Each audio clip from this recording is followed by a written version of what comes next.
Welcome back to the Unfortunate I Heard. Welcome back to the Unfortunate I Heard podcast. Hashtag number 93. Senators legend, obviously. Mika Zibanejad. Still active. Still doing alright. And hey guys, been a while. Welcome to our playoff podcast where we're going to talk about all the series that are starting today. And we're going to hear some incredibly hot takes from Omar. Yeah. My name is Evan. I'm an Ottawa Senators fan. I'm the only No need for playoff that. team, No need for that. only current playoff No team need for that. This is why people don't right like now Sens fans. where these guys have had perennial success, at least making it The to the Leafs have had playoffs. perennial success. This might be I the said first time that this. making it to the playoffs. And I have not had this luxury for a long time. So I'm I not think saying it I'm gonna makes me look feel after this. better that you guys missed, but I'm happy to have made it myself. I'm Evan, Ottawa Senators fan, obviously. Omar, Wow. what the hell do you do? What a nice description, Evan. Thank you. I'm the sad Leafs fan whose team is in complete dismantle right now. Yay. Fun time to be a Leafs fan as usual. I'm a Caps fan. I'm not really all that sad, but it's nice. It's gonna be a fun playoffs. As a bystander, usually I'm a bystander halfway through anyway. So Usually I'm a bystander after 1 week, so yeah, we had a run. Anyways, yeah, no time for pleasantries today. All our lives are decent, and let's get right into the first series. It's Pittsburgh versus Philly. Metropolitan 2 versus Metropolitan 3. Pens had a record of 41-25 and 16. They were pretty even home and away. They had 34 regulation wins, 293 goals, which is, I think, top 5 in the league, and then 268 goals against. Pretty good power play of 24.1 and an 81.4 penalty kill. The Flyers were 43, 27, and 12, and then they were pretty even at home and away as well. Only 27 regulation wins, only 250 goals scored. But surprisingly, they had 243 goals against, which is not all that bad. Their power play, really bad, 15.7%, and then penalty kill was 7.6. For the Pens, Mantha led their team in goals. Carlson led their team in assists and points by defensemen. Crosby with 74 points. Seelov had the most wins and best save percentage. Skinner had the best GAA. And I guess the best goal saved above average, but the goalie stats were pretty bad. For Flyers, they had team leaders all over the place because everyone pretty much finished with the same amount of points. We had Tippett with 28 goals leading the team. Konechny and Zegras tied in assists, Konechny in points. Sanheim led their team in defensemen with 37 points. They don't really get much scoring from back there. And then Dan Vladar had a very good season with 29 wins, a 2.42 GAA, 906 save percentage, and 13 goals saved above average. Evan, you want to tell us their injuries? Yeah, the guy from Heated Rivalries out.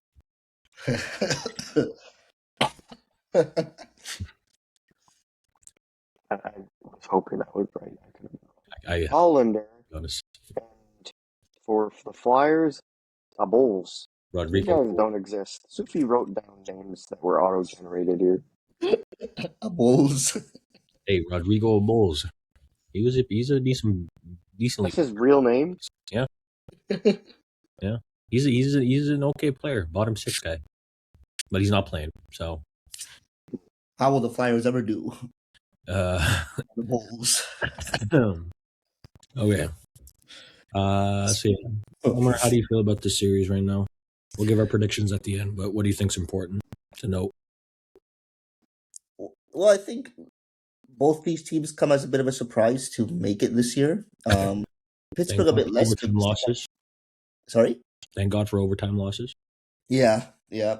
Pittsburgh a bit less surprising because we kind of saw them, get their stuff together and play some good hockey and like get some wins together throughout the season here and there. And they had their rough patches too, but overall, it did seem like they would kind of squeeze in. Philly was a complete surprise. I think they kind of had a little bit of a. Philly's here because the Jackets fell off a cliff. Yeah. Well, Jackets, the Red Wings, the Islanders, like a few teams really did kind of fall out. So I think Philly benefited from that for sure. But good on them. They did beat out, Columbus and these guys. Yeah, I think this is a very, from in my opinion, it's going to be swayed towards Pittsburgh. Like I don't think Philly doesn't have the experience. I think Pittsburgh, while they are older and not the same Pittsburgh, they still have some players with the experience. Goaltending is another factor, but yeah.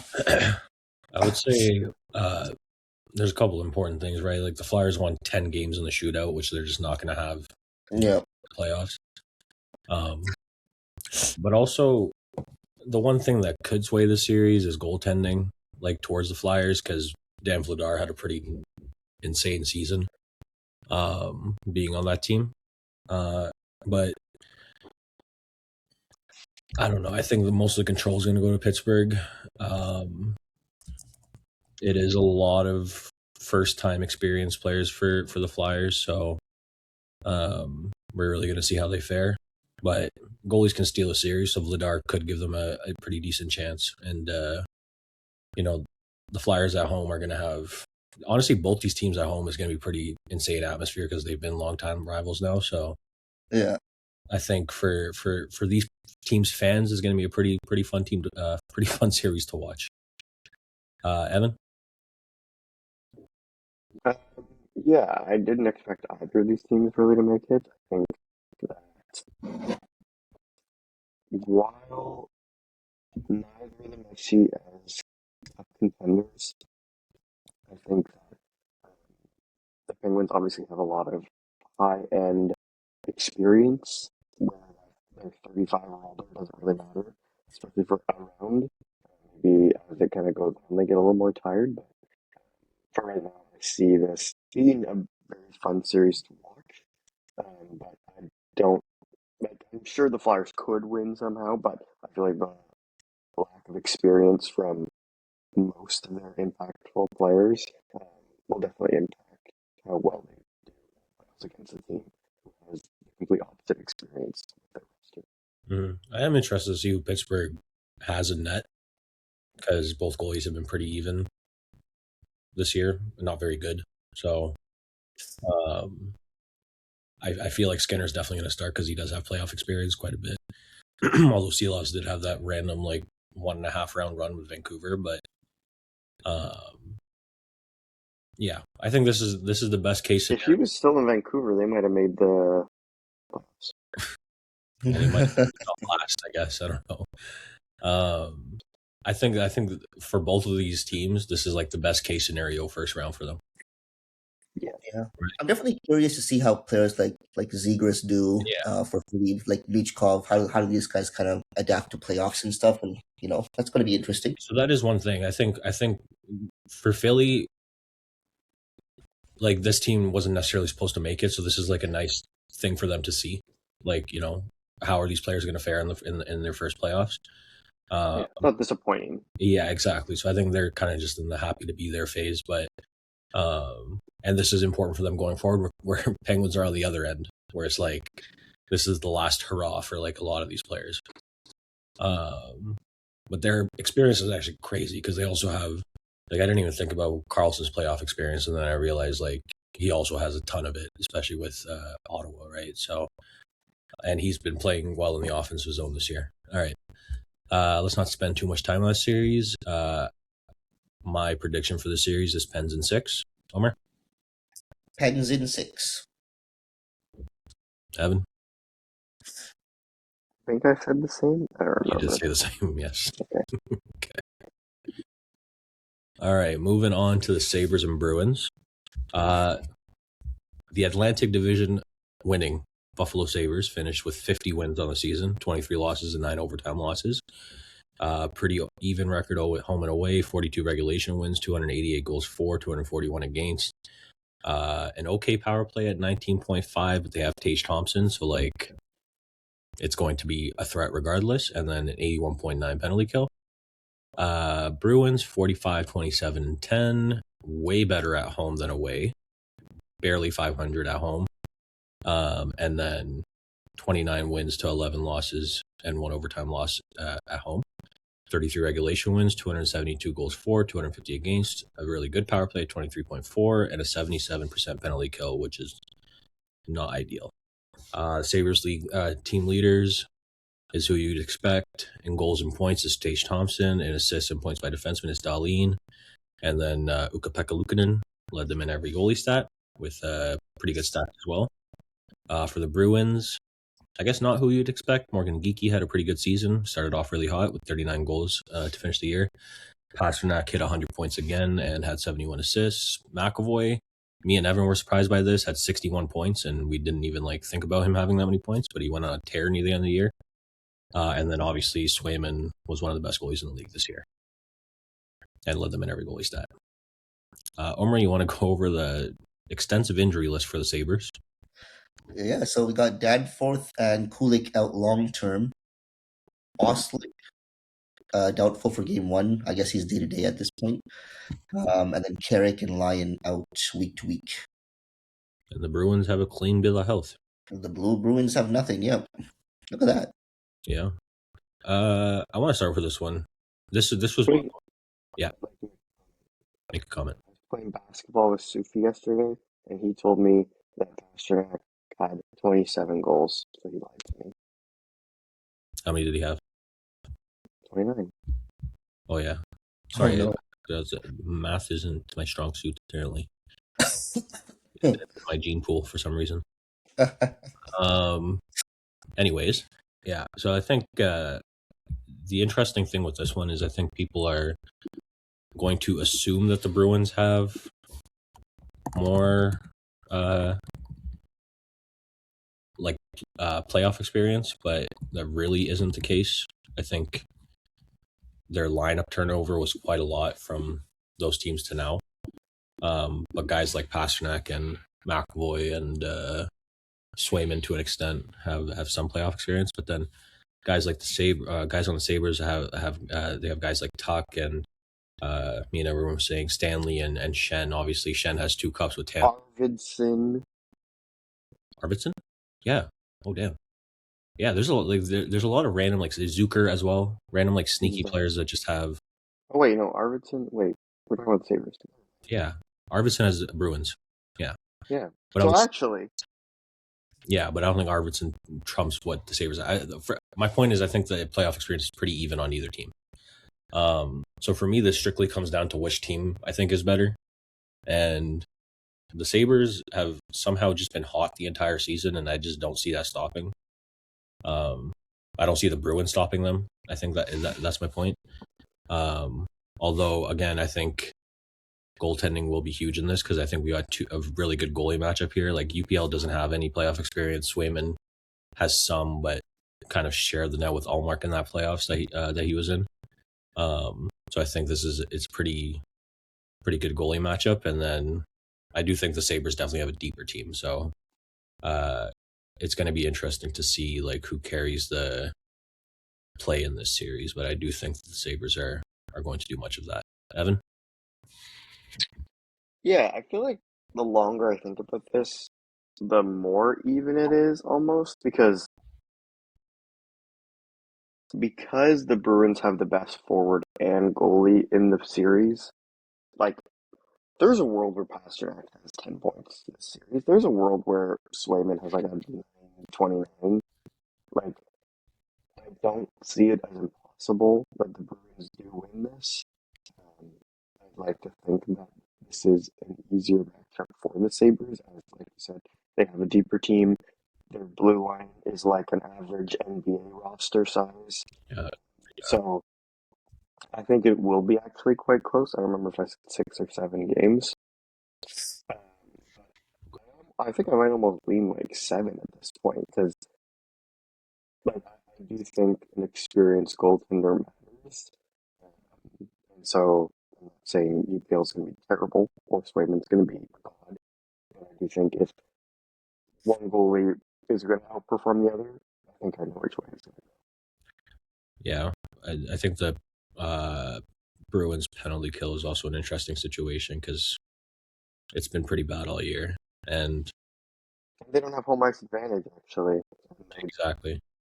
And penalty kill is huge. And then if Tage Thompson gets hot on the power play, remember that one shift where I think this like late this year he had like 5 straight like slap shots or something on the power play. Didn't he score? No, and it was on Charlie Lindgren, so it was kind of funny. That he scored. Whoever hit over on shots for Tage Thompson that game was very. Yeah. But yeah, if he gets hot on the power play, it's going to be tough to stop because his shot is next level. Omer, what are your thoughts on the series? Yeah, I mean, I think it's obviously it's very close.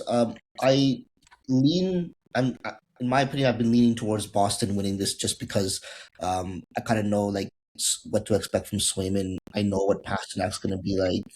You got McAvoy, so and we haven't seen the Sabres in the playoffs yet. So I'm, Thompson, Dahlin, are these guys going to perform well? I think they are. I think UPL will do well.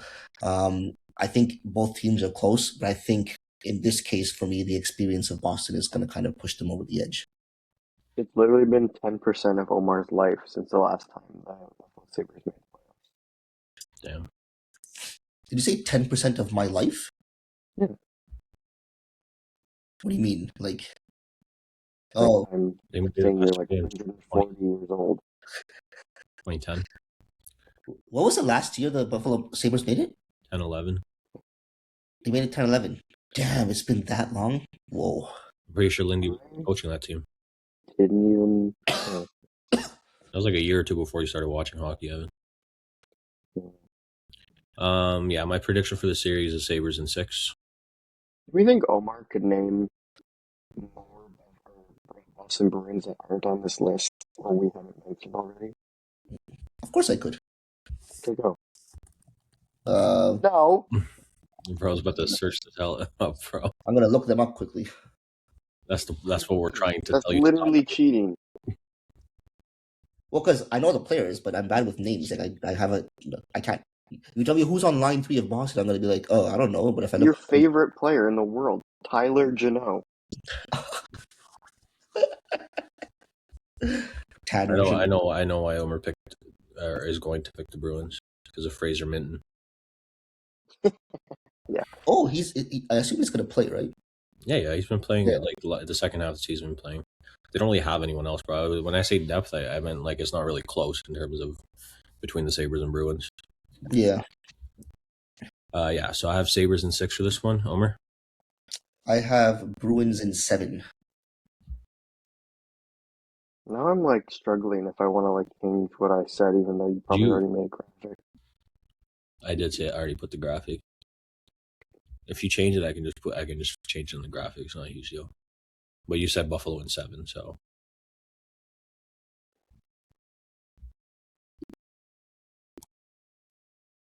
I'm gonna keep with that.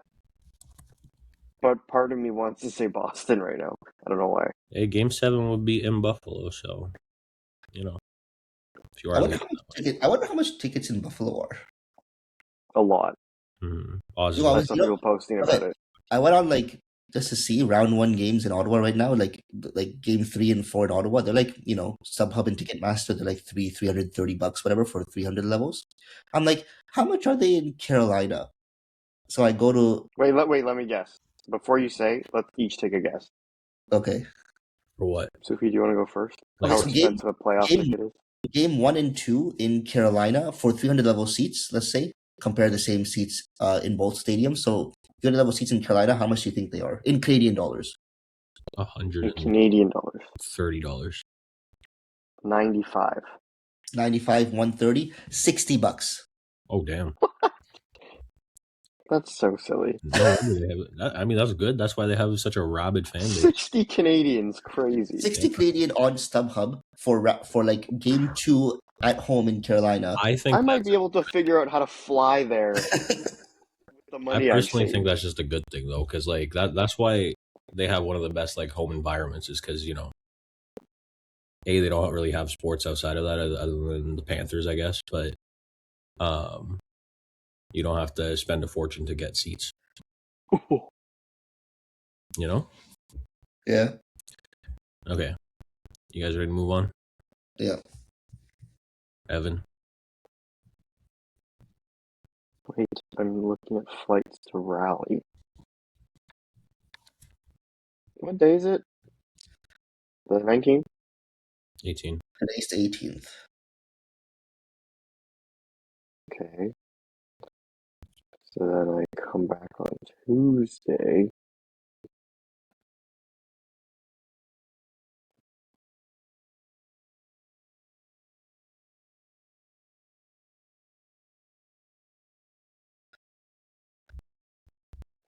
Only be $1,400. What? It's that Oh, expensive? Oh, yeah, it makes sense. oh, never mind. 929. It's just a 28-hour flight. I mean, it would make no sense for you to go to Carolina when you're spending almost $1,000 of like flight ticket Yeah. plus staying in a hotel, whereas you can just spend the 300 and go here. And I think you would have more fun going here Yeah. because Carolina Would I? actually has no issue getting just their team in seats. Guys, it's a 12. It's around a 13-hour drive. Okay, let's continue, bro. You could make it a game too then. Yeah, if I Okay, leave now. Let's continue. All right. The next series is the Atlantic 2 versus the Atlantic 3, Lightning versus Canadians. Lightning finished 50, 26, and 6. Again, pretty even record home and away. 40 regulation wins, 290 goals for, 231 against. A 20.7 power play percentage and an 82.6 penalty kill.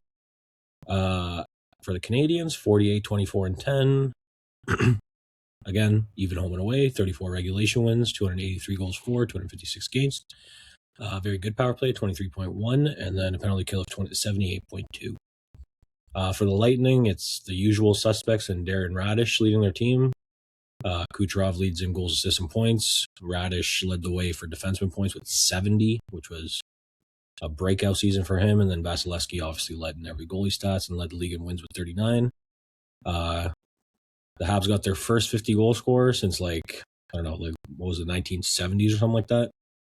With Cole Caulfield at 51. Suzuki had the most assists and points, finished with 100 points for the first time. Lane Hudson had 78 points. And they had a bit of a goalie carousel for the first half of the year, but things kind of settled down. Dobesh had a very good season with 29 wins and a 7 goals saved above average, but Jacob Fowler has been pretty unreal in his rookie season with a 2.43 GAA and a 9.08 save percentage. Evan, you want to go over the injuries? Yes, I do, Sufjan. Injuries for the Tampa Bay Lightning are Radish. He's currently day-to-day.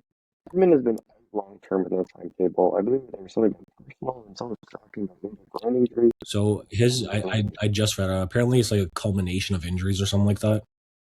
So they just put him on LTIR yesterday. And Johansson, which is the backup goalie, I believe, is there.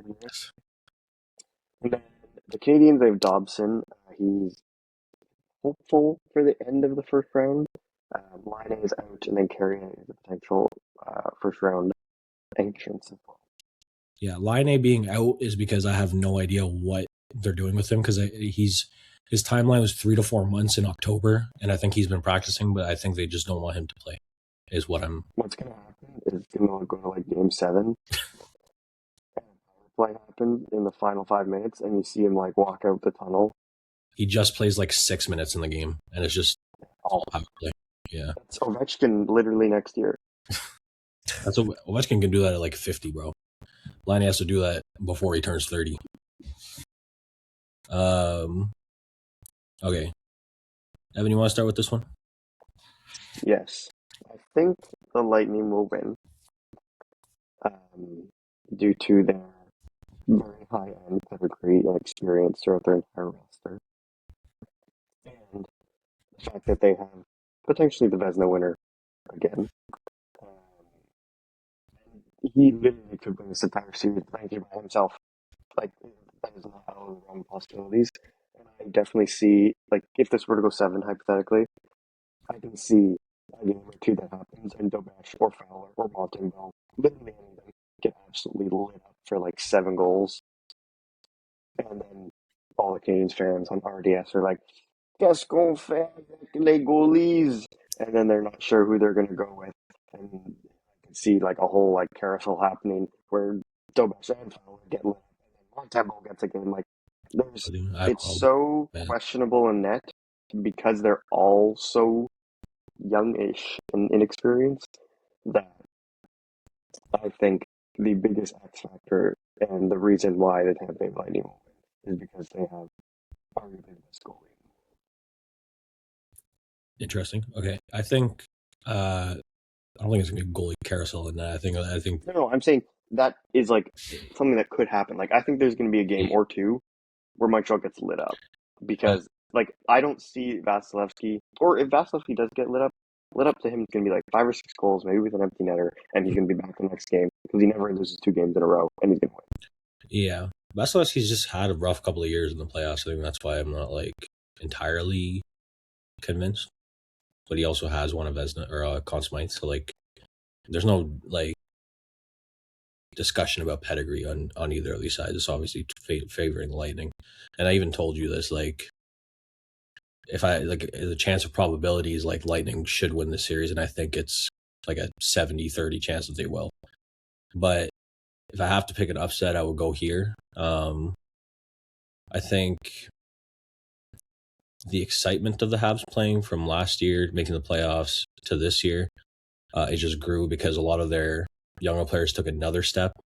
And I think Suzuki, the way Suzuki plays is just perfect for the playoffs. And then I think Caulfield as well. Like, he already in 2020 on that random run had a very nice playoffs as like a 20-year-old. And now he's coming off his best season as well, and he looks unreal. And just is a those two together are just like a chance creating machine. So I think there is a good enough chance that Montreal's offense could at least poke some holes in the Tampa defense, and then get to Vasilevsky. And honestly, if Lightning can't stay out of the box, I think that would be another issue because the Habs power play this year has been really good, for good reason as well. They have 2 pretty good units, and with Lane Hudson QBing that first unit as well, it's been very good. So I definitely think that the Lightning should win the series, as I said, but for me, this series is my like most likely to go 7. I think it's more evenly matched than people would think. I think the experience obviously favors the Lightning, so most people are going to lean that way, but I'm not going to count the Habs out of the series. Omer? Yeah, I kind of lean like I kind of agree with what Evan said. I just think the experience is pretty crazy there, and the talent on the Tampa side. Like, it's not just like both teams have a significant level of talent and proven talent that has done well in the playoffs, as we even saw from Montreal last year with Suzuki and Caulfield and whatnot. But I just think Tampa has a lot more of it. Tampa has that like crazy star power throughout the lineup, and yeah, I think if we see like playoff Vasilevsky come back, how we know playoff Vasilevsky is, if he follows what he did this season essentially in the playoffs, then I don't really see honestly that much of a chance for Montreal apart from maybe getting a couple of wins. I don't know. So yeah, I'd have to. I'm leaning Tampa. Oh yeah, my prediction for the series, I'm going with the underdog because I need to pick some sort of upset here, and I'm going to pick Montreal in 7. Evan? I was going to say Tampa in 7, I think is what I said. Yes. And like you said, you have to pick upsets. This is one where I could see it being an upset. Like, I'd be quite surprised, for example, if like the Kings win. But like this one, I do see it as quite close. But yeah, obviously, like I said, I'm going to give the advantage to the team with the 2 best players in the series. Yeah, I'm gonna go Tampa in 6 for me. Okay, moving on to the M1 versus Wildcard 2.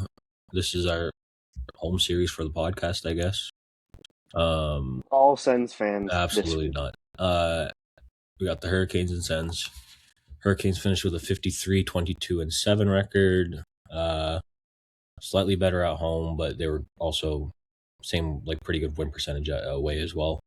39 regulation wins, 296 goals for, which was top 5 in the league, 240 goals against, 24.9 power play percentage, which was really good, 80.5 penalty kill. Sens finished with 44, 27, 11, pretty even home and away. 37 regulation wins, 278 goals for, 246 against. 24% power play, pretty even with the Canes. And then Evan did make this disclaimer to me where their penalty kill was really bad at the start of the year and really good at the end of the year. So they finished with one of the worst penalty kill percentages, but it's probably not as bad as it looks on paper. Yeah, like in December, I think it was at like I do remember that now. like in the 60s. Like it was terrible. Yeah. And then since then, I think like slowly improved, and then since like late January or something, it's been like a top 6 penalty kill. Yeah. Team leaders, Aho led in goals, assists, and points for the Canes. Stützle led in goals, assists, and points for the Sens. Both of them had both their defenseman leaders in points. Missed some time with injuries, but both finished with over 50 points. Hurricanes goalie stats were led by Bussy. Is he going to be their game 1 starter? I don't know, but he did have 31 wins and a 2.47 GAA, so I would guess that he's going to be the starter, but there's always a chance that Freddie Anderson starts. For the Sens, Ullmark finished 28 wins, and he led the team with save percentage 891. Reimer, honestly, for coming off like a PT, or it wasn't a PTO, it was just a random signing in the middle of the season, but 2.42 GAA, respect. But this is Ullmark's net, and he definitely picked it up in the second half of the season. So, yeah. Evan, we'll let you do the injuries for these ones as well, actually. Clevin, he was practicing, I think, the past couple days in a non-contact. Yeah. With the Sens, that means he's probably going to play today because all their freaking defensemen are wearing non-contact on the next thing they're playing. He probably shouldn't even be in a non-contact. He should be in the press box, but they're like, yeah, you don't really have a choice, buddy. Well, what did he broke his orbital bone? Yeah, I think so. What bone is that? Your face. Yeah. He'll be fine. Yeah. Just wear like wear a helmet. Jensen is out long term with some sort of surgery or knee surgery or something like that. I think his injury is just old. Evan, we'll let you go last for this, okay? Because I feel like you don't have the most to say about it. Okay.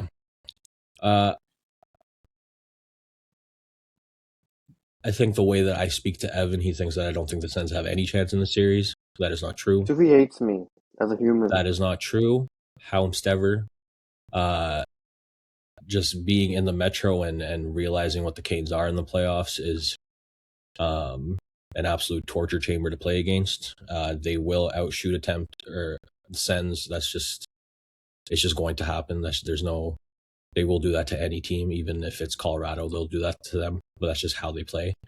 The recipe for the Sens, though, is just ensuring that their decor stays healthy, and Ullmark needs to be above average in the series for them to win, which is obviously not out of the realm of possibility, but he's had a tough time in the playoffs, staying consistent.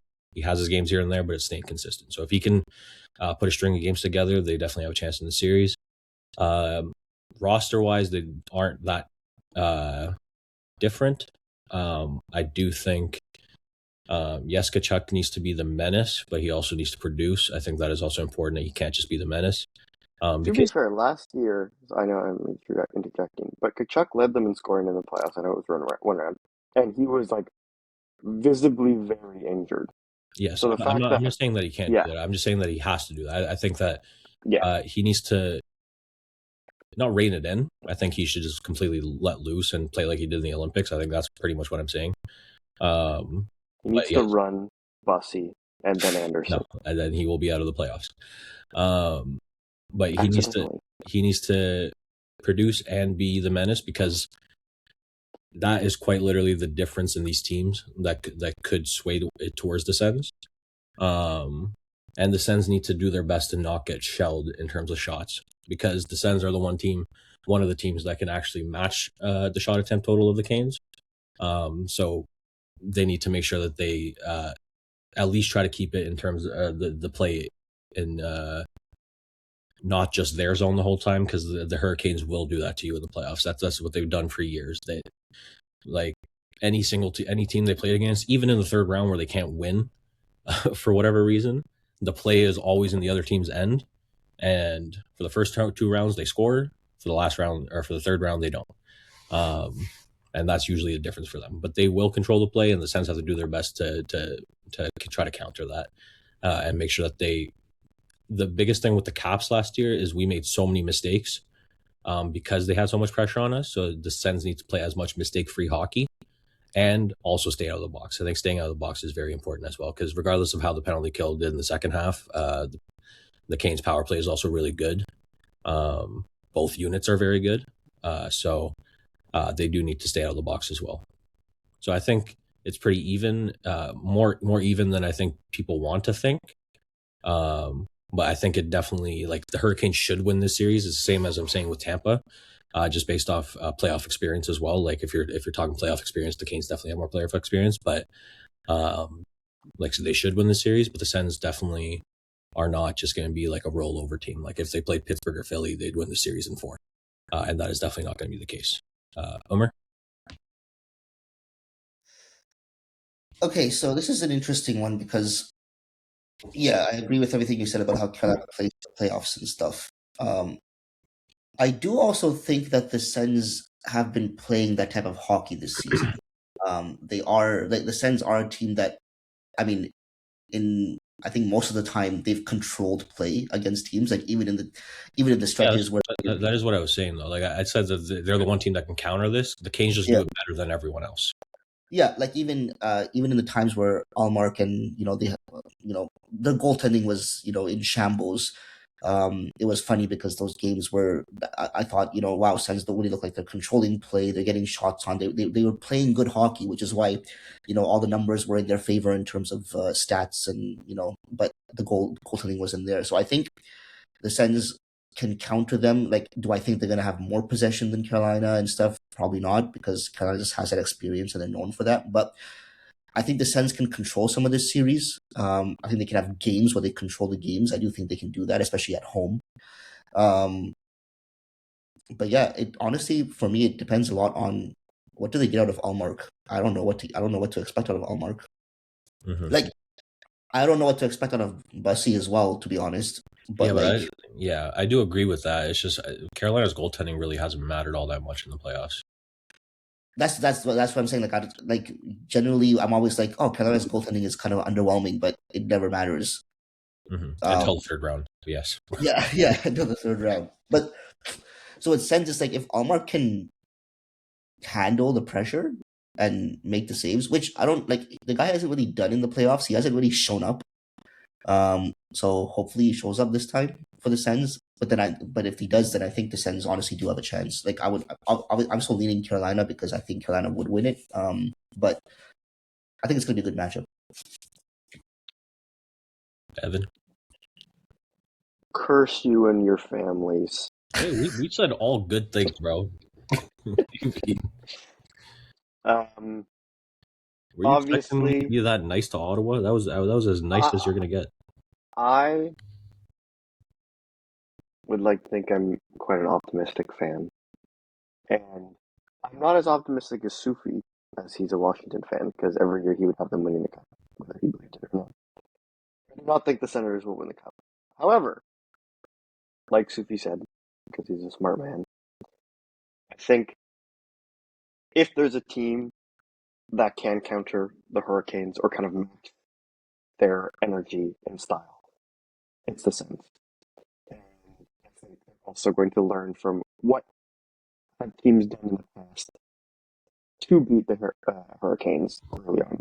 And I think one of the things that Florida did really well, for example, was just wear down their defensemen.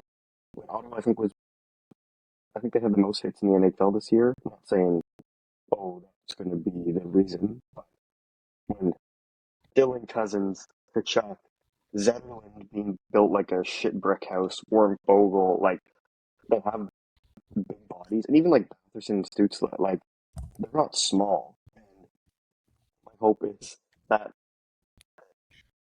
they learn from what has happened in the past.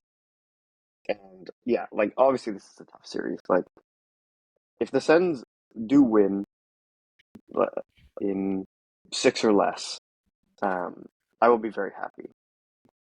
I will be happy if they win regardless. Mhm. However, I do think that this is a team, this is a roster that can match that or be very close to it. And so I think the Sens have a very deep forward lineup. I think they have high-end scoring. I think they have experience and great leaders such as Giroux. I know they have Stahl, but like you're matching up these things. On defense, even I think Ottawa has the best defenseman in the series. Then probably Slavin. Then it goes maybe Shabbat. Like it'd be close. Like No. I do Well, think it's that not the the third Sens. series, bro. I think the Sens have. You saying Sanderson is the best defenseman in the series? Yeah, I think that the Sens have depth at D now, and especially with all the injuries, if there are additional injuries and people have to play, this sends guys who got lots of reps, like Lassie Thompson or Crotty or Gilbert or whatever, Van Palo, um, they're going to be more comfortable. Like, obviously, playing in the playoffs, it's probably a little nerve-wracking, but So you're ranking. I Sorry, think sorry for interrupting. But you're going on for a long time anyway, so I don't care. Um, are you saying that you think Sanderson's better than like Slavin and stuff in terms of defense? as a player, yeah. I think he's saying overall defenseman. Overall defenseman. Okay, interesting. Yeah, I think I don't Sanderson. necessarily disagree with that. I think they're Yeah. I close. think Sanderson's a better skater and he's better offensively, obviously. Defensively, it isn't close, but like if we're just talking because Sanderson isn't bad defensively, but he does have the other aspects. Yeah. Like Sanderson, there's an argument that Sanderson's like a top 10 best skater in the NHL, and then he doesn't get tired. Like he flies. And then if he was healthy this year, he's a 60-point defenseman, and he's 22, 23. Remember this? 23, I think. Yes, obviously the questions maybe for both teams a little bit, but probably obviously more for the Sens is in net, but um, I think the Sens, like I've said, have been playing playoff hockey for the past month, 2 months. Like they had to play really good hockey, and even the games that they did lose, almost all of them, they were the better team or outshot them, outshot them. Like when Sufi sends the meter of when the Washington Capitals could have won, the Sens were in the big high end of the meter. So I think the Sens have prepared themselves, and almost having adversity this year has probably helped them prepare for something like this. So obviously, I'm going to go with the Sens because that's what I hope. If they lose, am I going to be shocked? But Ironically, I went to the I, Sens game where I went to the one that they definitely got outplayed against Pittsburgh.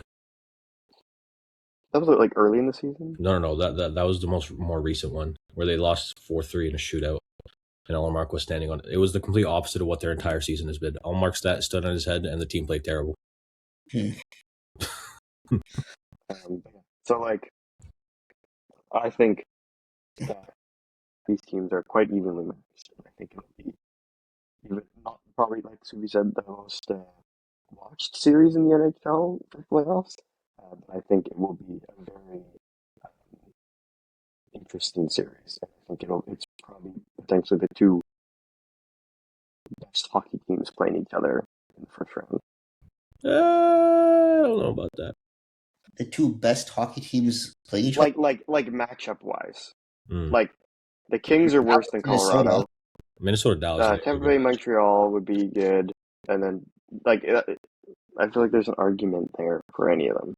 Yeah. Okay. The one thing that I will rebuttal is that I don't think I do understand the size and hitting aspect of things, but that hasn't been the formula of beating the Canes. Like the teams that try to out hit them, i.e., Washington, Boston, etc. No, it's not necessarily out hitting them. It's like but hitting them in the ways that will hurt them. I get that, but like the thing is, if you're chasing that, that's where the Hurricanes are going to beat you because no, but they have. I'm not saying they have to chase it. But that's the thing. The Ottawa against the Leafs last year. That's they were trying that quite a bit. Like they were trying to run. Well, they talked about that in the press conference with Travis Green. They said like, "Oh, you were trying to do this and that," and he said, "Yeah, we have to learn from that and be more disciplined and, obviously, yes, continue to be physical, but we need to be like tactical. It's not casing. Oh, I'm gonna run Ekman Larson through the end boards here and throw an elbow. Like, okay, let's calm it down." And I think that makes sense for a young team. Like I could see Philly or Boston doing something like that. Like some of these guys who've never been there are so excited. They're just like, I'm gonna murder this guy in the corner, and then 2-3 times that happens, and then you're against a team with good power play. It might end up in a couple goals in the back of your net. And that's the thing. So it's not even just that. It's like if they're too aggressive on the forecheck, for example, then Carolina's going to have a 3-on-1 the other way. Like that's just how they play. It's just whether you're trying to hit them out of the building or you're just trying to chase them to get like a body on them. Carolina is not trying to play physical at all. That's not their game. If you're coming to hit them, they'll pass it right away, and they're one of the best passing teams in the NHL. Like just break out to break in. Like that's just how they play. The other thing I think the Sens need to play like this. The Sens need to play like they usually do in a game that's like not against like a rival team. Like do the thing where you're controlling the play. Yes, you're using your body, but it's in a more controlled way because that's the way that you can beat the Canes. It's not trying to run them out of the building. Yeah, and I don't think I wouldn't necessarily use last year's playoff experience versus the Leafs as like a barometer because it's the first time that these guys, Stutzla and Sanderson and Chabot and all these guys, first time they made the playoffs and whatnot as a team. So it's like they don't have that experience. You could very much tell in game 1 and 2, call it the inexperience factor or the rivalry factor with the Leafs, but the Sens really did come out in like this crazy storm of trying to hit and play as much aggression with as much aggression as they could, and they got like 50 penalties in game 1 and game 2 and stuff. So there was a lot of that inexperience showing, which is a big factor why they lost game 1 and 2 in Toronto last year. I think they're going to come out and be more like, okay, we've experienced the playoffs now. We understand what it's like. And the way we came out in game 1 and 2 last year is not going to be the way we should do things this year because we saw how it worked for us. So yeah, and if Pacioretty doesn't score that goal, like because Perron tied it late, I think if that game goes to overtime, Toronto has lost that series. Yeah, honestly, game 7 for Toronto is not going to be good then. So if it was a lot closer. Like I admit, like, and I said this last year, and we can kind of be brief about it, but like Toronto was the better team in the series. I agree, especially in the early games. Like I felt like Ekman Larson and Carlo and guys were like just shutting Ottawa's forwards down, like driving them to the corner every single time. But those are guys that have played 100 playoff games or something like that. Like those are guys with tons of experience where, they were just so like again, whether it was taking penalties or just fired up, like I'm gonna speed by this guy. But they have to be, again, remember, like be tactical. We were a good defensive team. We were a good possession team this year.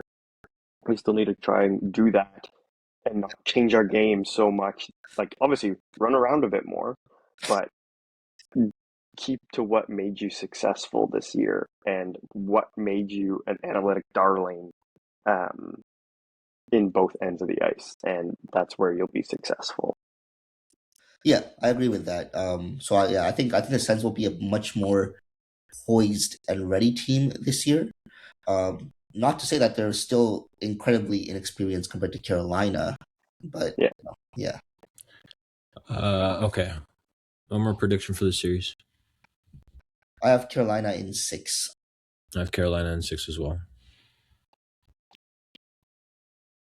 Ottawa in 4.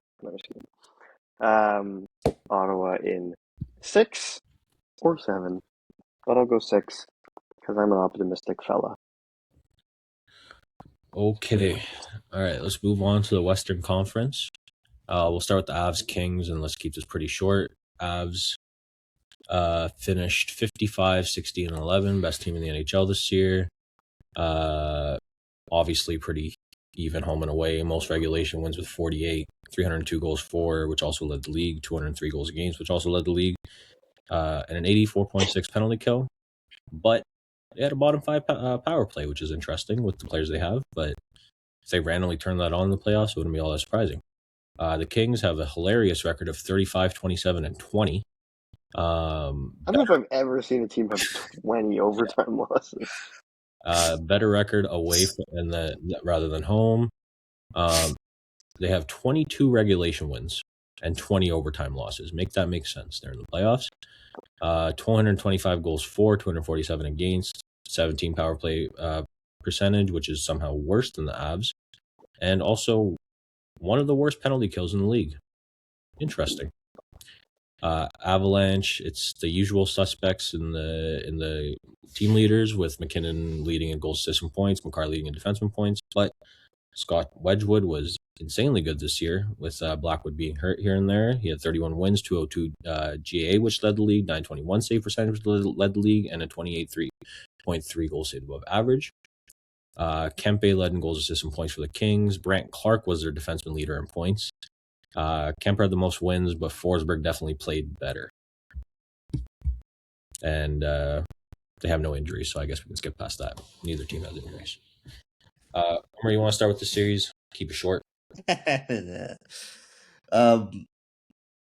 team that loses, that gets like, I don't know how many, 20 something, whatever it is, loser points. I don't have any confidence that they're going to beat the Colorado Avalanche.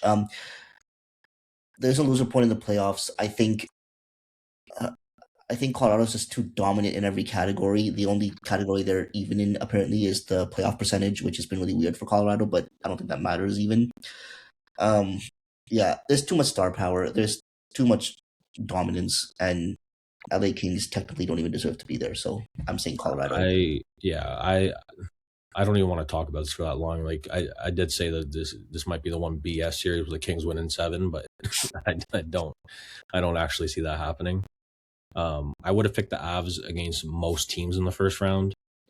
And against LA, it's just not even close, especially with Kevin Fiala being out. Like I don't have him as an injury. What happened to him? I don't have any. He Who hurt him? He fell. He tried to hit someone and fell. Sure. And then Colorado is quite literally better in everything, and I just don't see this. I don't see any way for the Kings to win unless all the Avs players get hurt. So, Evan. Yeah. See you later, Kings. Right. I have Avs in 4. Evan? Avs in 4, but I do want to make one comment. The Avalanche are like Carolina in a sense of it often does not matter what goalie they have. They will have good stats. Like I just look back at Darcy Kemper's stats with them. Those are his best years. Scott Wedgwood, at the age of 33, is having his career year. I could see them winning a cup or getting far in the playoffs again with him not having the best stats in the playoffs. Like every goalie they pretty much ever had has decent stats in the regular season, like Carolina. But I think the difference here, but they don't need it. That's they don't point. need like, it. But So my point is just like, yeah, I don't think his stats will look this good in the playoffs. But I think they for don't this, need it's him to be that important good. to note the goal saved above average stat, because for the kind of things that you're talking about, the goal saved above average is usually around 0, because they just don't have to make otherworldly saves. But he's been better than he even needed to be this year. So, but yeah, I do get what you're saying. Avs in 4. Omer? Avs in 5. I'm giving LA 1 win. Nice. All right. Move on to an interesting one. In Darcy Kemper's cup winning year, he had a plus 19.4 goal saves above expected for Colorado. Yeah. So the Golden Knights finished Pacific first, and Mammoth was wildcard 1. Knights had a 39, 26, and 17 record, so not that far off from the Kings. a pretty even home and away, 30 regulation wins, 265 goals for, 250 against, 24.6 power play percentage was very good, 81.4 penalty kill, which is decent. Mammoth had a 43, 33, and 6, even home and away, 33 regulation wins, 268 goals for, 240 against, 20% power play, and a 78.1 penalty kill. Dorofeyev led their team in goals again with 37, the Golden Knights, that is. Jack Eichel had another 90 points. Shea Theodore led the team in points by defenseman with 39. Akira Schmid led in most goalie stats. However, this is another team where any goalie could start game one and it wouldn't be a shock, and I don't think any of them are all that good. For the Mammoth, Genther had 40 goals, absolutely nasty this year. Clayton Keller had another great season with 88 points. Sergachev stayed healthy, and when he stays healthy, he puts up near 60 points. And Karl Vejmelka was second in the league in wins with 38 and put up league average stats everywhere else. Omer with injuries. So for the Knights, it's Carlson is out long term and Holtz is out day to day. For Utah, it's Hayton week to week and McBain week to week. You want to start with this? Sure. Notice that for the Knights, none of these categories, there's no Mitch Marner leading any categories. It's interesting.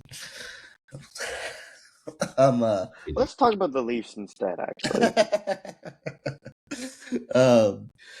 This is Vegas is another one of those teams that's been weird this year. Definitely not been what you expect. They've definitely also They definitely also benefited a lot from the loser point, from the overtime point, which is a big reason why they're also in here. Obviously not to the degree of. Wait, did you go over injuries? Yeah, I did. Okay. Sorry. Yeah, they haven't benefited from overtime points to the same degree as LA, obviously, but they've benefited a decent amount from overtime points, probably the second most from what I can see. So it's weird that they are going against Utah though, so I do put them in advantage. Yes, they have experience. I think the Tortorella factor might help them for a round or two. I don't know. I mean, they seem to have a little that coach boost in the last couple of weeks of the season. They had that with him and got some wins together. So I lean towards Vegas. I don't think Utah has the experience. I think it's cool Utah's in the playoffs. It's fun to see expansion teams do well, as are the Knights. But yeah, I think for me, this is, like I said, with the Canes and Sens, I think this is more, and with the Habs and Lightning, I think this is more even than people want to think, just because when you look at these team names, you're like Vegas versus Utah. Why in the hell would I pick Utah? Then you look at the teams and it's like, okay, Utah actually has a very nice defense. They have a goaltender that's stable. He's not great, but he's stable. Mentally? Where Vegas does not have that. And then they have quite a lot of like offensive talent as well. Like Keller and Genther have been very consistent throughout the year. Gunther has like a really nice shot, and he gets open with. He's very similar to Caulfield but bigger. I was thinking Cutter Gauthier. Sure. And then Logan Cooley as well has been very, very good for them as well. And then Nick Schmaltz, another 70-point year, but also he's been very consistent throughout his career. Where yes, Vegas does have the best player in the series with Jack Eichel, and then I think after that it gets pretty even. I mean, Marner, you do have Marner. Yeah, but I would take Keller over Marner, in my opinion, or at least that's close. Keller's put up like 3 straight 85+ point years, as well. So I do think that this is one of those series where you're like, okay, Vegas should win, but should they really win? I don't know. It's a lot more even than people think. The goalie carousel, I think more so than what Evan said with Montreal, I think that is more so a factor here, because Aiden Hill's been really bad for 2 years, both in the playoffs and in the regular season. Akira Schmid is unproven, although he has carried the load for them this year. And then Carter Hart is the biggest wild card in the NHL because no one knows what he can do, really. But then we might. This is. Oh, I was gonna make a very bad joke. Don't make the joke. You can say that. But this is one of those series where I actually could see all three goalies having a game, and it would not shock me at all. But yeah, this is. I think this is a really even series. Evan? Yeah, like this is probably one of the series I'm most interested in. I feel like that might be a bit of a hot take, like for people who want Tampa, Montreal, Dallas, Minnesota, but I think this is a very interesting team. I think both these teams are very skilled, very good hockey teams. I think they're pretty well rounded for the most part. Like either of them have like a elite starter, but obviously um, they have 40 goal scorers. They have guys who can give you like 90 points. They both have good defense scores. I think this is a pretty close matchup. And I think obviously the Knights have more experience. Mm-hmm. I think this is one of those series where the lower seed that sort of had the better record could pull off an upset. They didn't sort of have a better record. They just did have a better record. Well, but like they're a wild card, and then the Knights are I the know. one seed. So I'm like, I don't know how you want to judge it, but it's like how the Sens are the second wild card, but are like the 10th best team in the NHL or something. Question: who do you guys think is the best defenseman in the series? Oh, it's a pretty easy answer for me. Best or most important? I would just say best. I think for me, it's Sergachev. I think that it's pretty obvious. I think it's close. I think Sergachev maybe gets the edge on those two. I don't think he. I think like obviously there's a lot of good players on both sides. Like Rasmus Anderson is a really good defenseman. Like he's a little undersized, but he moves a puck really well. He blocks a ton of shots. That was a really good ad for them, especially losing Pietrangelo. So. I'd say Sergachev over. Where's Pietrangelo listed? No. Retirement. I would say Sergachev is definitely better than Anderson. Anderson is absolutely ass defensively, and then he's good on the power play. I think that's his only thing. But Sergachev, I think, has been pretty consistent. It's just he's been hurt. When he's been healthy, he's been what he is this year. So, where Shea Theodore, I think, is the other one you could argue, but even when he's been healthy, he's been fairly inconsistent. So, that goalie scored for Team Canada. Yeah. All right. My prediction for this series is Utah in 7. I have. Let me just confirm. I have Vegas in 6. 7. I also have Utah in 7, I believe. Yeah. All right. Let's move on to the most contentious series. These two teams have pretty much been locked into a playoff matchup with each other since like January. We got Stars Central 2 and Wild Central 3. Stars finished 50, 20, and 12. Pretty even home and away. 38 regulation wins, 279 goals for, 226 against. Pretty insane power play at 28.6. I think this is also because they have 2 really good units on their power play. Oh! Can I add something super quick? Sure. I actually think the Suns' second unit is very good. Because they're healthy. The second unit, Giroux, you have to block. Pinto always shoots in the slot. I think of Zetterlund, who's doing well recently, scored like 5 goals in the season. I think Carolina also has a very good second unit as well, which is why I don't think so. They're so good. Who's on that? He's new here.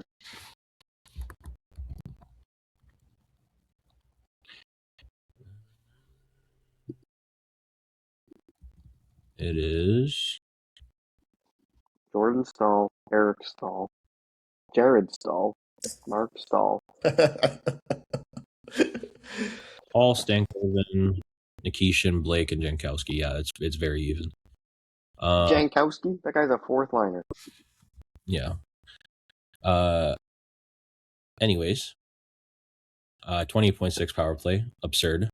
80.3 penalty kill. For the Wild, they're 46, 24, and 12. even home and away, 31 regulation wins, 272 goals for, 240 against. Also a very good power play at 25.2, and a very similar penalty kill to the Stars at 79.8. The Stars had a few different leaders. Robertson led in goals and points. Rantanen led in assists. Heiskanen reached the 60-point threshold again with 63. Ottinger led their team in wins, but DeSmith put up better stats. For the Wild, Kaprizov led their team in goals and points. Hughes, these are just the stats with Minnesota. He had 53 points and 48 assists. I think he was a point a game. Gustafsson led their team in wins. He also put up decent stats, but Wallsted's stats were also just better. I saw Ottinger starting, right? Yeah, for sure. Yeah. It's just like I think it's a similar situation for both these teams in that where they have a starter that they rely on.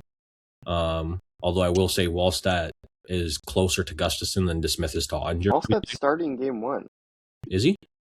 Yeah. Okay, and that's the thing. He did put up really good stats this year. So I think for the Wild, he is the goalie of the future, obviously. So Gustafsson to Edmonton soon. All right. No, Gustafsson back to Ottawa. All right. Injuries for these teams, Evan? Your Dallas Stars injury list is Seguin out forever, probably with his hip. Heiskanen, thankful for game 1. Assume he will probably push through. Thanks. Mid-round 1. And Bastian. If he's healthy, is he really getting in? Maybe. And then Wild. Bogosian, day-to-day. He'll probably also playing. Yeah, I think he's probable, to be honest. All right. Yes. So I want to start with this. This is the most... It's not the most evenly matched series. In my opinion, the Stars are a better team. And I think when people are discussing this, they need to acknowledge that. The Stars they are a better team. But at least on paper, right? And their stats better as well. But there is multiple ways that the Wild could win this series. Ottinger has been fairly inconsistent, but his playoff pedigree is pretty good. So goaltending could be a factor as well. I think Wallsted's a pretty nasty goalie. Offensive talent-wise, the Stars arguably have the best offense in the league in terms of just like personnel. Rivaled obviously by Colorado. And then playoff experience as well. Minnesota has their own curse going on of not making it past the first round. And unfortunately, that has a lot to do with the fact that they play either the Stars or the Abs in the first round, seemingly every year, besides the one like Winnipeg year. So I do think that this is a series that like the Stars should win, even if the advantage is slight.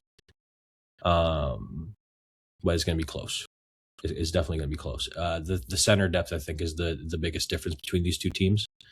The D-cores are pretty even. The wingers are pretty even. But the center core for Dallas is considerably better than the Wild from top to bottom, because the Wild don't really have a first-line center. They have Joel Eriksson-Ek, Ryan Hartman, Danil Yurov, and they all play pretty even minutes. I think Eriksson-Ek gets more because he plays on the penalty kill quite a lot. But yeah, for the Stars, it's a pretty big advantage down the middle. Evan? Yeah, I think I've said this every single year. Dallas is one of the best built teams in the NHL. It's just kind of hard to go against them, to be honest.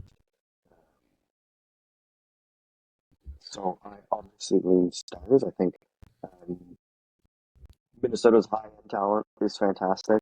They have very good goaltending. If you wanted to argue the best defense in the NHL, if not number 2, one of the most dynamic wingers, if not the most dynamic winger, you could argue again. If someone's like, I like Kaprizov over Kucherov, I'd be like, you're entitled to your own opinion. I would say they have such idiot. But these guys are such like game breakers. However,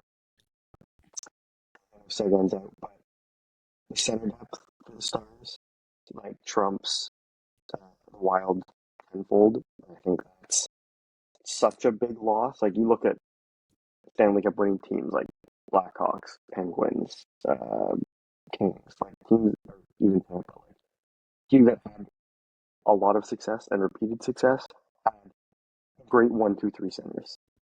And like Stahl or Shirelli or whatever, like you have a dog on your third line, and I don't know if they have a dog on their first line. So that's where I think it hurts them. Yeah. Omer? Yeah, I agree. I think the depth of Dallas is gonna be a big factor, obviously. But as in, I know there's a discrepancy that I know Dallas wins the depth factor and stuff like that. But that's not to say that I think that this is a clear Dallas win or something. I don't know. These teams are quite like both really good. And I think I would give the edge to Dallas, but I think if Minnesota wins, am I going to be surprised? No. So yeah, I'm not. I would say like I'm not gonna lie. I would kind of like to see Minnesota win. But I do think Dallas has the better depth. Yeah. I mean, their top 9 is still probably the best in the league. Mm-hmm. Evan? Thank you. Yeah. So something like that I thought about for a lot of these teams is what if one of their best players gets hurt? How will it affect? So like, sure, if Colorado loses McKinnon, it sucks, but I still think we're like, if the Wild lose either Kaprizov or Hughes, I think they're cooked, like for sure cooked. Mm-hmm. And I think that might be the team in the entire playoffs if they lose their best player or second best player. It makes the biggest impact. Like looking at even the regular season stats, where Minnesota I think was like 23rd in offense, the offense created whatever before getting Hughes, and then went to like the third best or fourth best team in the NHL.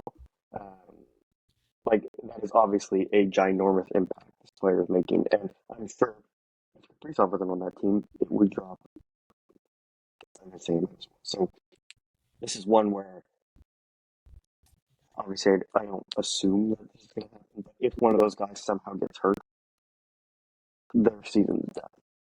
Like there's no way they're making any sort of noise if one of those guys is playing. Even if Joel Eriksson Ek gets hurt. Yeah, then they're like Mm-hmm. the fourth line center is a third line center from the NHL. Mm-hmm. Yeah, no, I do feel bad for the Wild though, because like the Central has basically just been run by the Avs and the Stars and the Jets at one point. So their first round matchup just never seems to be anything remotely easy. So I think that does factor into them not making it past the first round all these years. But unfortunately, I am predicting them to lose in 7 to the Stars. Evan? Did I say 6? You said... Yeah. Yeah, I think the Dallas Stars win in 6 games against the Minnesota Wild. Omer? I say Minnesota in 7. Yes, you do. All right, the last series of the day, the Edmonton Oilers versus the Anaheim Ducks. Oilers finished 41-30-11. Better at home, pretty even though. 32 regulation wins, 282 goals for, 269 against, 30.6 power play, which is best in the league. 77.8 penalty kill. Ducks were 43-33-6. Better at home quite a lot. 26 regulation wins. Interesting. 273 goals for, 288 goals against, which I think is the highest out of any playoff team. And then 18.6 power play and 76.4 penalty kill, which I think is the lowest for any team other than the Flyers. For the Oilers, McDavid led in goals, assists, and points. Shock. Bouchard led in points by defenseman. Shock. Connor Ingram had a nice comeback season. Led the team in wins. Had a 260 GA. Had a above league average save percentage. Because the league average is only 896 this year, which is kind of funny. For the Ducks, Gauthier led in goals and points. Lacombe led in assists and points by defenseman. Dostal had 30 wins. Not great looking stats, but the Ducks were pretty volatile defensively. And then Husso was there somewhere. Omer, you want to talk about the injuries? Sure. So we have for the Oilers, Draisaitl is out probably to until middle of round one ish.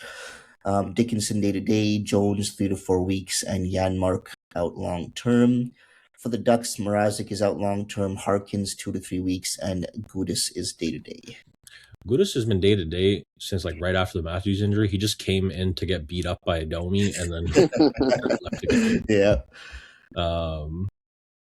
Yeah. So I'll start with this one. I think for me, one of the Oilers is one of the teams where it's like I genuinely could not care less what they do in the regular season. The Draisaitl injury is big, but we've seen him play on one leg and still have 36 points in 32 points in 16 games. So I'm not all that concerned about when he comes back, what he's going to look like, because I don't think his game has ever relied on speed. And I do think that they will, like they talked about this on Checklist, talked about with Evan yesterday as well. Like if the Oilers go up 2-0, I don't see Draisaitl coming back unless their series starts becoming closer. And I do think they can handle the Ducks without Draisaitl as well. The thing I will say, the Ducks are just such a weird team because 26 regulation wins, they won like their overtime winning record is absolutely insane because for whatever reason, in the first 2 periods of the game, they just don't play at all. And then in the third period onwards, it's like they turn into one of the best teams in the NHL. Yeah, I heard they had like I think the Sens played them sort of recently, and it was like they had the most comebacks in the NHL and the most comeback wins in the NHL by like a wide margin, and it was like they had the worst second period in the NHL. The first periods were like below average. The third periods were like the best. Yeah, and I will say, okay, that does become a quite big issue in the playoffs because one, it's like the games get a lot tighter, and two, this team relied a lot on 3-on-3 overtime because a lot of their young players, young and fast, like and very skilled. So obviously that works in 3-on-3 overtime, but it's going to be very hard for them to do that same thing in a continuous overtime at 5-on-5, right? So I don't think that their whole comeback strategy is going to work as well. They're going to definitely need to play better earlier in games if they want to have any sort of chance in this series. And I think for the Oilers, this might be the best case scenario. You avoid the Kings, which I guess this is the worst version of the Kings they would have played, but at least you're not playing. I'm just happy Kopitar made it, to be honest. Yeah. Yeah. At least you're not playing a team that's like familiar with your playoff game. So I think McDavid might just use the series as a nice practice round to. He might have 20 points. Yeah, just to get absolutely going in the first round. But yeah, I do think that this series heavily favors the Oilers quite a bit.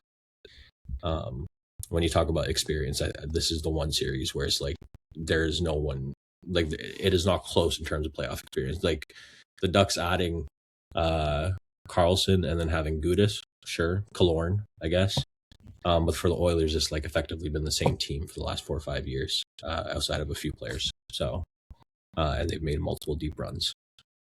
So yeah, the playoff experience is not close in this series. Omer? Yeah, this one's I don't know. Like I'm happy to see Anaheim in. I just think like I know Edmonton's had their weird season. And I know they don't have Draisaitl starting anyway. But I think with the experience they have, and with the star power they have, even without Draisaitl in, I just don't, I don't really see a chance for Anaheim. This is kind of like, okay, it's kind of like the LA and Colorado series for me, personally. So yeah, I'm saying like Edmonton. I don't know. Yeah, I mean, there's more of a chance for the Ducks versus the Oilers than there is for the Kings versus the Yeah. Habs. It still feels like it's so far out of reach for some reason. Yeah, it just feels really far out of reach. Like I don't. Yeah, I don't know. Evan? Yeah. Should I go get the broom? Oh yeah, you're pretty sweep. Yeah, you're not a big believer of the Ducks, eh?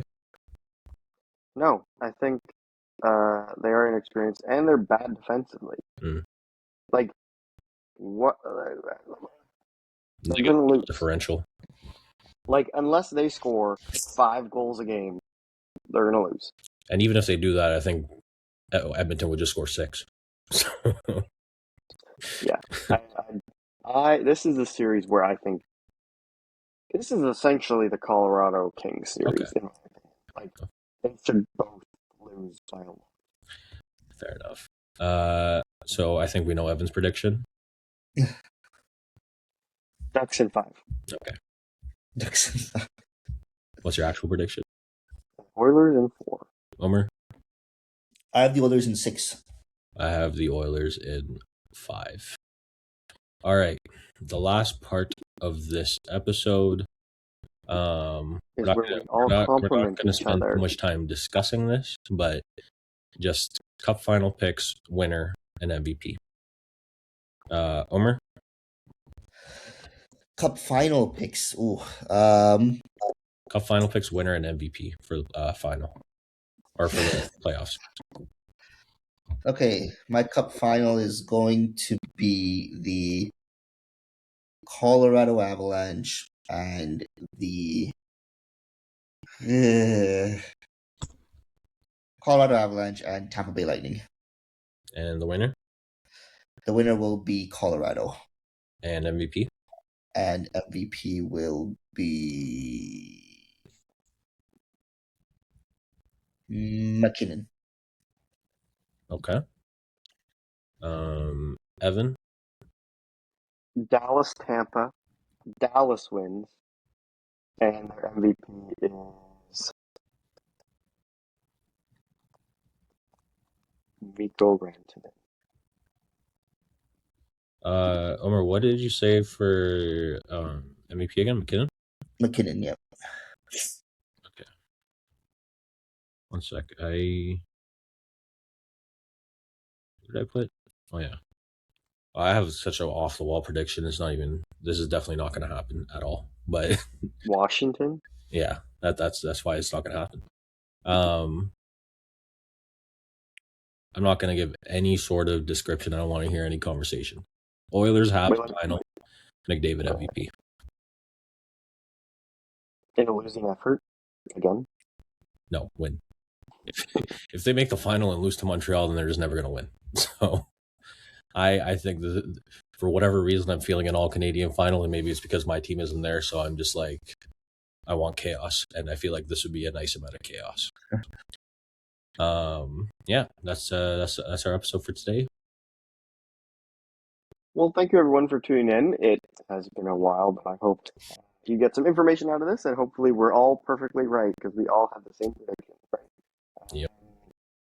It can go any which way, and yeah, enjoy the playoffs. We will be enjoying them ourselves, hopefully me more than everyone else. And yeah, you can find us on the following platforms. You could either enjoy it the most or the least. Yeah. Omar, take it away. Well, thank you everyone, and you can follow us on Spotify, Apple Podcasts, YouTube, Stitcher, iHeartRadio, SiriusXM, Amazon Music, and follow us on Twitter, TikTok, and Instagram at The Unfortunate Diehards. And we'll see you next time.